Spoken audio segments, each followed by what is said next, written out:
ভাইরা আমার, বন্ধুরে আমার, রাসূল সাল্লাল্লাহু আলাইহি সাল্লাম সাহাবীদের সামনে একটি আয়াত তেলাওয়াত করলেন।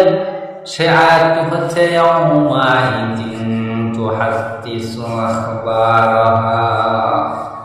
এই আয়াতটি তেলাওয়াত করলেন। এই আয়াতটি তেলাওয়াত করে সঙ্গের সাথীদের জিজ্ঞাসা করলেন, হে সঙ্গের সাথী, তোমরা কি এই আয়াতের মানে, এই আয়াতের ব্যাখ্যা, এই আয়াতে কি বলতে চাইছে তোমরা কি জানো, তোমরা কি বলতে পারো? যখন সাহাবীগণদের বললেন, সাহাবীগণ তখন উত্তরে বললেন, হে আল্লাহর রাসূল, আল্লাহ এবং আল্লাহর রাসূলই তো ভালো জানেন।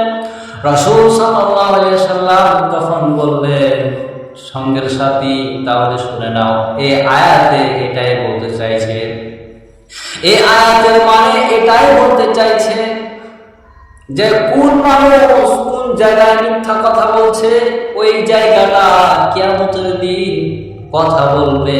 কোন মানুষ কোন জায়গায় সুদ খাচ্ছে, ঘুষ খাচ্ছে, ওই জায়গাটা কিয়ামতের দিন কথা বলবে।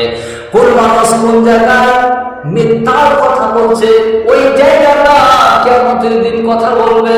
কোন মানুষ কোন জায়গায় মিথ্যা অপবাদ দিচ্ছে, ওই জায়গাটা কিয়ামতের দিন কথা বলবে। কোন মানুষ কোন জায়গায় মানুষের প্রতি জুলুম অত্যাচার করছে, ওই জায়গাটা কিয়ামতের দিন কথা বলবে।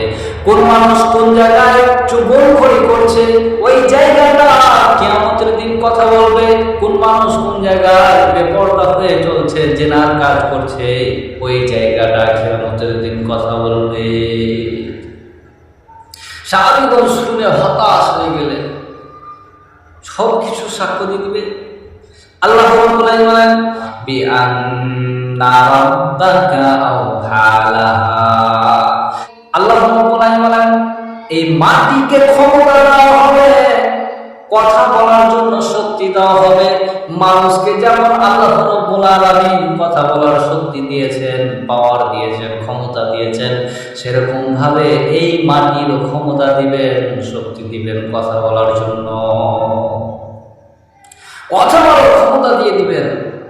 আমার জানার মধ্যে তিন চারটা জিনিসে সাক্ষ্য দিবে, এই মাটিতে দিবে, এরপর আরো তিনটা জিনিসের সাক্ষ্য দিবে।